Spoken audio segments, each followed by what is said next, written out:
আল্লাহ রাব্বুল আলামিন সূরাতুন নাহল এর 89 নম্বর আয়াতে বলেছেন, হে নবী, আমি আপনার প্রতি এমন একটা কিতাব নাজিল করেছি, তিবিয়ানান লিকুল্লি শাই, যেই কিতাব বা যেই বইটা প্রত্যেকটা বিষয়ের ব্যাখ্যা, প্রত্যেকটা বিষয়। সুবহানাল্লাহ বলবেন না? আল্লাহ পাক কোন কিতাব নাজিল করেছেন? আল কোরআন। আল্লাহ পাক বলছেন এই কোরআন তিবিয়ানান লিকুল্লি শাই, প্রত্যেকটা বিষয়ের ব্যাখ্যা, ওয়া হুদান, এবং এটা হচ্ছে হেদায়েত, গাইডেন্স, ওয়া রাহমাতান, এবং এটা হচ্ছে দয়া, অনুগ্রহ, ওয়া বুশরা লিল মুসলিমিন, এটা মুসলিমদের জন্য সুসংবাদ। সুবহানাল্লাহ বলবেন না? আল্লাহ পাক বলছেন, হে নবী, আমি আপনার কাছে এমন একটা বই নাজিল করেছি যেই বইটা প্রত্যেকটা বিষয়ের ব্যাখ্যা। প্রত্যেকটা বিষয় বলতে কি আসে? আপনার ইবাদত বন্দেগীর জীবন, আপনার জিকির আজগার, আপনার লাইফস্টাইল, আপনার পরিবার, আপনার ইকোনমিক সেকশন, আপনার সামাজিক সেকশন, আপনার ওয়ার্ল্ড অ্যাফেয়ার্স, প্রতিটা বিষয়ের ব্যাখ্যা আল্লাহ পাক কোরআনে নাজিল করেছেন। এটা বিশ্বাস করেন? আলহামদুলিল্লাহ। আল্লাহ পাক অন্য সূরায় বলেছেন, সূরা কাহফের মধ্যে বলেছেন আল্লাহ পাক 54 নম্বর আয়াতে, ওয়ালাকাদ সাররাফনা ফি হাযাল কুরআন লিন-নাস মিন কুল্লি মাসাল, আমি এই কোরআনের মধ্যে মানব জাতির জন্য প্রতিটা বিষয়কে ব্যাখ্যা করেছি। সুবহানাল্লাহ। ওয়া কানা আল-ইনসান আকসারা শাইইন জাদালা, আকসারা শাইইন জাদালা, কিন্তু মানুষ বেশিরভাগ বিষয়ে বিতর্ক করতে বেশি পছন্দ করে। আল্লাহ বলছেন, আমি কোরআনে মানব জাতির জন্য প্রতিটা বিষয়ে ব্যাখ্যা করেছি, কিন্তু মানুষ বিতর্ক করতে বেশি পছন্দ করে। সূরা বাকারার প্রথমে গিয়ে দেখবেন, যালিকাল কিতাব লা রাইবা ফিহ, এটা এমন একটা কিতাব যে বিষয়ে কোনো সন্দেহ নাই। কোরআনে অসংখ্য আয়াত আছে যেখানে আল্লাহ পাক বলেছেন, আমি কোরআনকে নাজিল করেছি যার মধ্যে আপনি প্রতিটা বিষয়ের সমাধান পাবেন ইনশাআল্লাহ। এই আকীদা কি বিশ্বাস করেন কোরআনে প্রত্যেকটা বিষয়ের সমাধান আছে? আচ্ছা, এখন একজন মুসলিম হিসেবে এই কোরআনের সাথে আমাদের আচরণটা কেমন হওয়া উচিত? আর তার আগে আমাকে জানতে হবে কোরআন শব্দের অর্থটা কি। কোরআন শব্দের অর্থ কি কে বলতে পারবেন? নিত্য পঠিতব্য, যে বইটা নিয়মিত চর্চা করা হয়, পড়া হয়, এর নাম কি? আল কোরআন। একটা কথা বলে রাখি, আল্লাহ পাক যখন তাওরাত নাজিল করেছিলেন তখন তাওরাতই ছিল সত্য মিথ্যা ন্যায় অন্যায়ের একমাত্র মানদণ্ড, ঠিক আছে?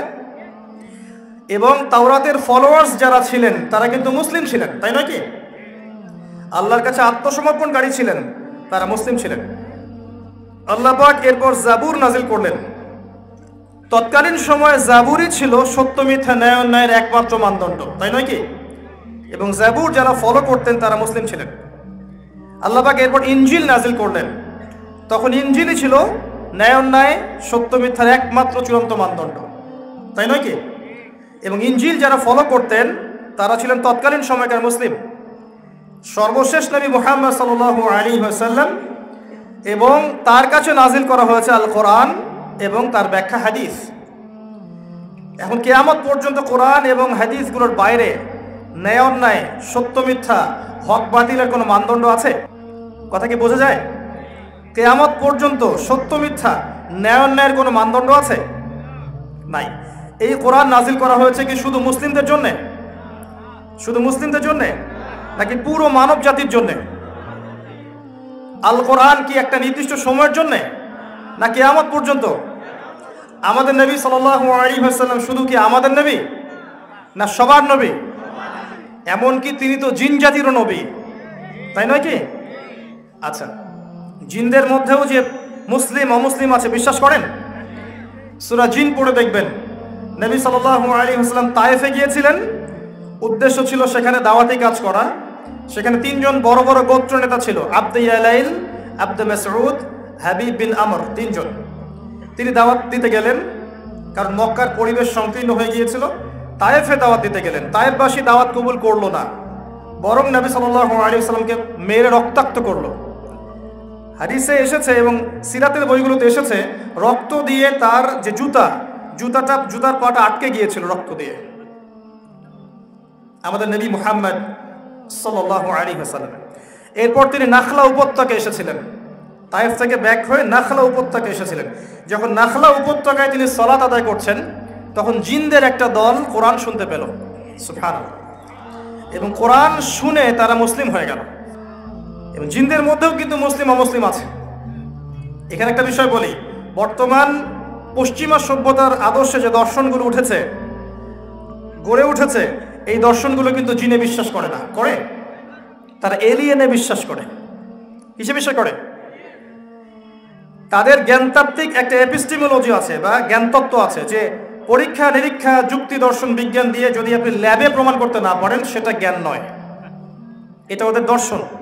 আর আমি ফিলোসফির ছাত্র, আমার চেয়ে বেটার এগুলো আপনি পড়েন নেই। পরীক্ষা নিরীক্ষা যুক্তি দর্শন বিজ্ঞান এগুলো দিয়ে যেটাকে আপনি প্রমাণ করতে পারবেন সেটা হচ্ছে জ্ঞান, সেটা সত্য গ্রহণীয়। আর যদি এগুলো দিয়ে প্রমাণ করতে না পারেন সেটার কোনো অস্তিত্ব নাই, এটা ওদের দর্শন। এই কারণেই আল্লাহ আপনি ল্যাবে প্রমাণ করতে পারবেন, মালায়েকা ফেরেশতা ল্যাবে প্রমাণ করতে পারবেন, পরীক্ষা নিরীক্ষা যুক্তি দিয়ে বিজ্ঞান দর্শন দিয়ে পারবেন? রূহ বা আত্মা প্রমাণ করতে পারবেন? পরকালের জীবন প্রমাণ করতে পারবেন? কবরের আযাব, জাহান্নামের আগুন, জান্নাত, মিজান, পুলসিরাত, সত্য স্বপ্ন, কিচ্ছু আপনি ল্যাবে প্রমাণ করতে পারবেন না। এই কারণে তারা এগুলোতে বিশ্বাস করছে না, কারণ তাদের জ্ঞান তত্ত্ব হচ্ছে এগুলো দিয়ে যদি প্রমাণিত না হয় ততক্ষণ পর্যন্ত এটা জ্ঞান নয়। এই কারণে ওরা হচ্ছে চাক্ষুষ জ্ঞানে বিশ্বাস করে, গায়েবে বিশ্বাস করে না। আর আমাদের বিশ্বাসের পিলার কি? আল্লাযীনা ইউমিনুনা বিল গায়বি, মুত্তাকি কারা? যারা গায়েবে বিশ্বাস করে। আপনি খেয়াল করে দেখেন আপনার ঈমানের 6 পিলার, আল্লাহ, মালায়েকা, ওয়া কুতুবিহি ওয়া রুসুলিহি ওয়াল ইয়াউমিল আখির ওয়াল কদরি খাইরি ওয়া শাররি, সবগুলো গায়েব নয়? সব অদৃশ্য। দেখেছেন কখনো আল্লাহকে? দেখেছেন? মালায়েকা দেখেছেন? আসমানি কিতাবগুলো দেখেছেন? অনেক মুসলিম তো কোরআনও দেখে নাই। এমন অনেক মুসলিম যুবক আছে কোরআন খুলে দেখেনি কখনো, বিশ্বাস করেন না? সিরিয়াসলি বলছি, এমন অনেক মুসলিম প্রজন্ম আছে যারা কোরআন খুলেও দেখেনি কখনো। তারা জানে কোরআন কয়েকটা দিন পড়তে হয়, কেউ মারা গেলে, কারো 40-এর দিনে, কারো কুলখানির দিনে, দ্যাটস অল। অথবা একটা আয়াতকে ছিঁড়ে নিয়ে কাগজের মধ্যে মুড়িয়ে এখানে মাদুলির মধ্যে ঢুকিয়ে দিবে, ব্যাস বরকত, তাবিজ। এভাবে তারা কোরআন নিচ্ছে জীবনে। এরকমও মুসলিম আছে। আল্লাহ পাক এদেরকে হেদায়েত করুন, আমিন। আমরা কিন্তু আমাদের এই গায়েবের 6 পিলারের কিছুই দেখিনি। পরকালের জীবন দেখেছেন? আমরা দেখি নাই। তাই বলে কি আমরা বিশ্বাস করব না? আমাদের বিশ্বাসটা হচ্ছে গায়েব, অদৃশ্যে। আর চাক্ষুষ পশ্চিমা দর্শনে বিশ্বাস হচ্ছে যে আপনি এই পরীক্ষা নিরীক্ষা যুক্তি দর্শন বিজ্ঞান দিয়ে প্রমাণ করতে না পারলে সেটা কখনো জ্ঞান নয়। এই জ্ঞানতাত্ত্বিক পার্থক্যের কারণে তারা নাস্তিকতায় বিশ্বাসী। আপনাকে এপিস্টিমোলজি বুঝতে হবে, দর্শনটা কি। ওদের দর্শনটা এমন, আর আমাদের দর্শনটা এমন নয়। এই কারণে দেখবেন জিনে ওরা বিশ্বাস করে না। মুহাম্মদ সাল্লাল্লাহু আলাইহি ওয়াসাল্লাম জিনদেরও নবী ছিলেন এবং আছেন। এবং ওয়ামা খালাকতুল জিন্না ওয়াল ইনসা ইল্লা লিয়াবুদুন, সূরা যারিয়াতে 56 নম্বর আয়াতে আল্লাহ পাক বলেছেন যে আমি মানুষ এবং জিনকে শুধুমাত্র আমার ইবাদত করার জন্য সৃষ্টি করেছি। ইবলিস সে কি ফেরেশতা? ইবলিস সে কি ফেরেশতা ছিল? খেয়াল করে দেখেন আল্লাহ পাক বলছেন ওয়াইজ কুলনা লিল মালাইকাতি ইসজুদু লিআদম, যখন আমি মালায়েকা ফেরেশতাদেরকে বললাম তোমরা আদমকে সিজদা করো। কাদেরকে বললেন? ফেরেশতাদেরকে বললেন। ইল্লা ইবলিস ফাসাজাদু ইল্লা ইবলিস, সবাই সিজদা করলো, ইবলিস সিজদা করলো না। এই আয়াত থেকে বুঝতে পারছি যে ইবলিস একজন ফেরেশতা, নাউযুবিল্লাহ। এই আয়াতের মধ্যে তো জিনের কথা নাই, আছে? কোরআনের এই একটা আয়াতকে কেন্দ্র করে যদি আপনি ফলাফলে আসতে চান তাহলে আপনাকে বিশ্বাস করতে হবে যে ইবলিস একজন জিন ছিল, সরি মালাক ছিল। আল্লাহ পাক মালায়েকাকে বলেছেন সিজদা করো, ইবলিস করেনি। কি বুঝলেন? ইবলিস মালাক ছিল। এটা হচ্ছে কি কোরআনের কিছু অংশকে পড়ে মুফতিগিরি করা। আপনি যখন সূরা কাহফের মধ্যে যাবেন তখন দেখবেন আল্লাহ বলছেন ওয়া কানা মিনাল জিন, আছে না? সে জিনদের একজন ছিল। কোরআনের আংশিক জ্ঞান নিয়ে যখন আমরা সলিউশন বের করতে যাব তখন আমাদের অবস্থা হবে এমন, একটা বিষয় সম্পর্কে কোরআনের বিভিন্ন জায়গায় যা বলা আছে সবগুলোকে একত্রিত করতে হবে। এই প্রসঙ্গে যতগুলো হাদিস আছে এগুলোকে একত্রিত করতে হবে। সাহাবায়ে কেরামদের যে কওল আছে এগুলোকে একত্রিত করতে হবে। সলফে সালিহিনের বুঝগুলোকে একত্রিত করতে হবে। এরপর একটা সিদ্ধান্তে আসতে হবে। আর যদি আপনি একটা আয়াতকে কেন্দ্র করে ফলাফলে আসতে চান, এই সমস্যাটার নাম হচ্ছে আইসোলেশন, মানে একমুখী জ্ঞান, বা আপনি একটা বিষয়কে দেখেই সিদ্ধান্তে চলে আসলেন। তো কোরআন বোঝারও একটা মূলনীতি আছে যে আমি একটা আয়াতকে দেখেই কিন্তু ফলাফলে আসা যাবে না। যেমন একটা আয়াত আছে যে মুশরিকরা তোমাদেরকে যেমন করে হত্যা করে তোমরাও মুশরিকদেরকে হত্যা করো, আছে না? কোন সূরা আছে?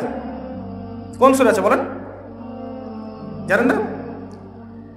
এমনি তো ভাই আল কোরআনের আলো ঘরে ঘরে জ্বলবে না।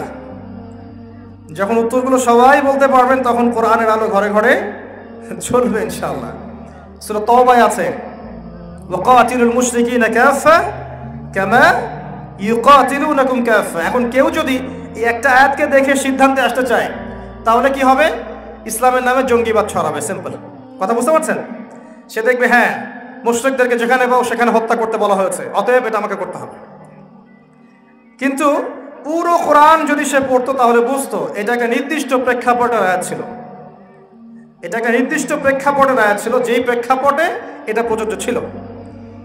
এটাকে বলে আইসোলেশন, একটা আয়াতকে দেখেই সলিউশনে চলে আসে। আমার আলোচনার কিছু কিছু বিষয় হয়তো কঠিন মনে হচ্ছে, আস্তে আস্তে সহজ হয়ে যাবে ইনশাআল্লাহ।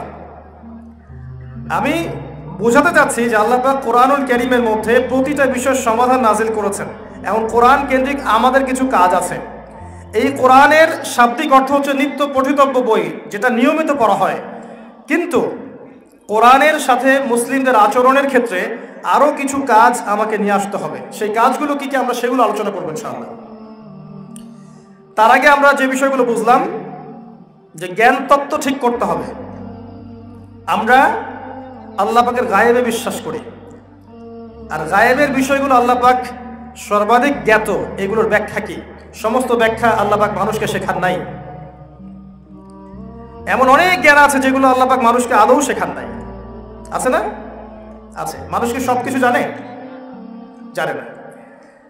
তো কোরআনে আল্লাহ পাক বলছেন আমি কোরআনের মধ্যে সমস্ত বিষয়ের সমাধান নাজিল করেছি, এবং আল্লাহ আরো বলেছেন ওয়াকুলিল হাক্কু মির রাব্বিকুম, সত্য তোমার রবের পক্ষ থেকে নাজিল হয়।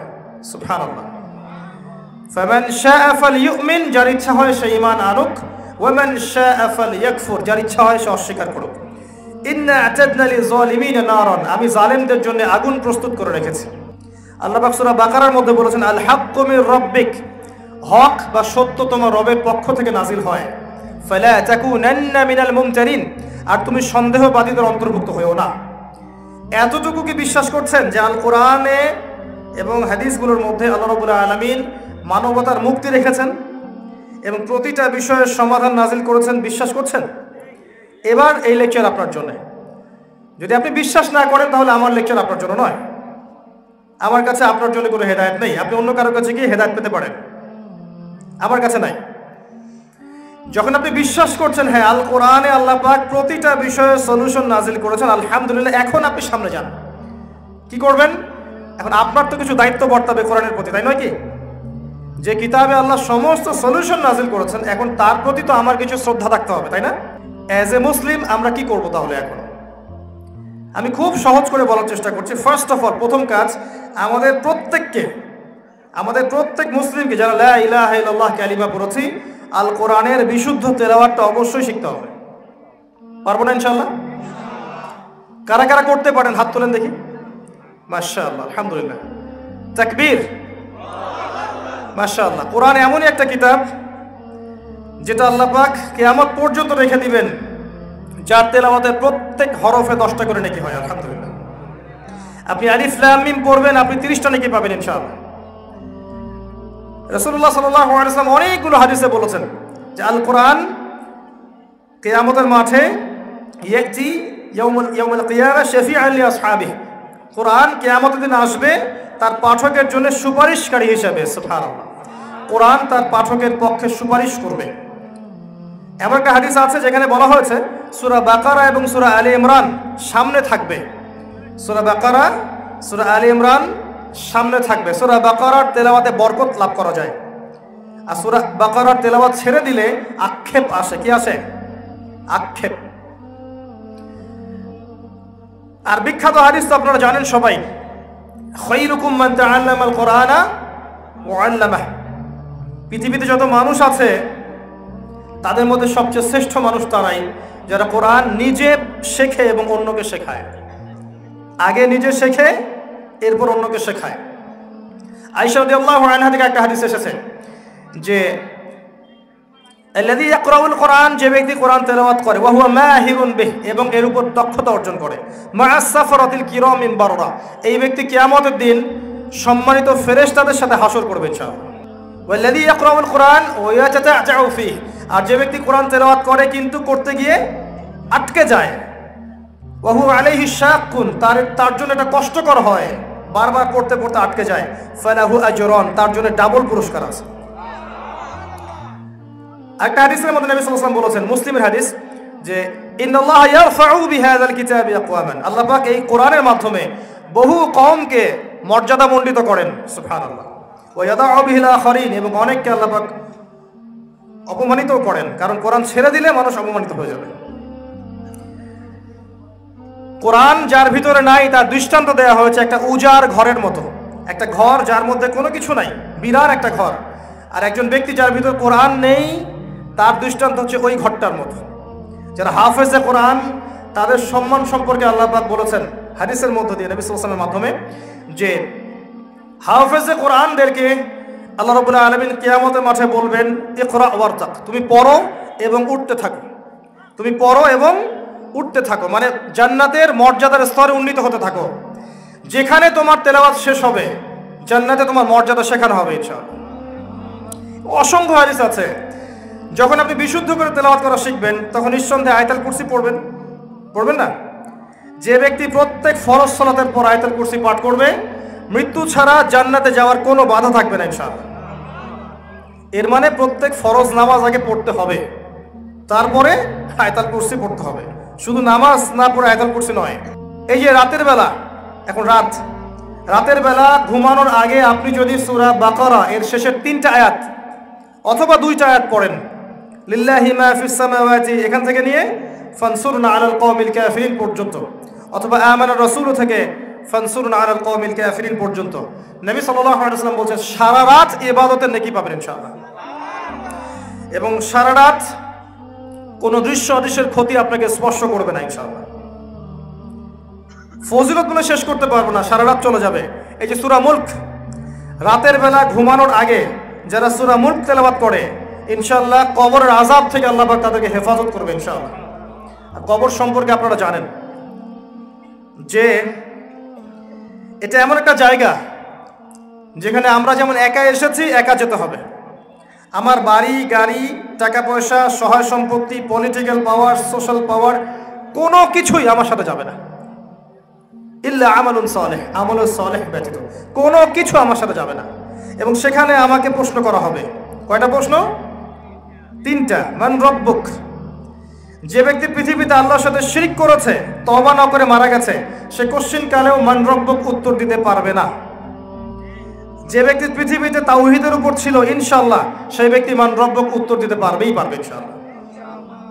দুনিয়াতে যে ব্যক্তি দ্বীন ইসলামকে পরিপূর্ণরূপে গ্রহণ করেনি সে ব্যক্তি মা দীনুক উত্তর দিতে পারবে না। দুনিয়াতে যে ব্যক্তি দ্বীন ইসলামকে পরিপূর্ণরূপে গ্রহণ করেছে ইনশাআল্লাহ সে উত্তর দিতে পারবে দীনিয়াল ইসলাম। পৃথিবীতে যে ব্যক্তি মুহাম্মদ সাল্লাল্লাহু আলাইহি ওয়াসাল্লামের আদর্শকে মেনে চলেনি সে কোশ্চিন কালেও মান নবিয়ুক উত্তর দিতে পারবে না। দুনিয়াতে যারা মুহাম্মদ সাল্লাল্লাহু আলাইহি ওয়াসাল্লামের আদর্শের উপর থাকবে, তার সুন্নাহর উপর থাকবে, ইনশাআল্লাহ হাসতে হাসতে উত্তর দিয়ে দিবে যে হুয়া রাসূলুল্লাহ সাল্লাল্লাহু আলাইহি ওয়াসাল্লাম। 3টা উত্তর যারা দিতে পারবে তাদেরকে আরো একটা এক্সট্রা প্রশ্ন করা হবে। এটা জানেন যে কিভাবে তুমি জানলে এগুলো? এটা তো এমন কঠিন প্রশ্ন যেটার উত্তর বেশিরভাগ মানুষই দিতে পারে না। আমি কেমন করে বললাম বেশিরভাগ মানুষ দিতে পারে না? সহিহ বুখারীর ওই হাদিসগুলো থেকে। কোন হাদিস? 4 বার এসেছে আদম আলাইহিস সালামকে আল্লাহ পাক ডাকবেন, ডেকে বলবেন তোমার সন্তানদের মধ্য থেকে জাহান্নামীদেরকে আলাদা করে দাও। আদম আলাইহিস সালাম বলবেন কতজন হে আল্লাহ? আল্লাহ পাক বলবেন 1999 জনকে জাহান্নামের জন্য আলাদা করে দাও। তাহলে বুঝতে পারলাম কবরের উত্তর বেশিরভাগ মানুষই দিতে পারবে না।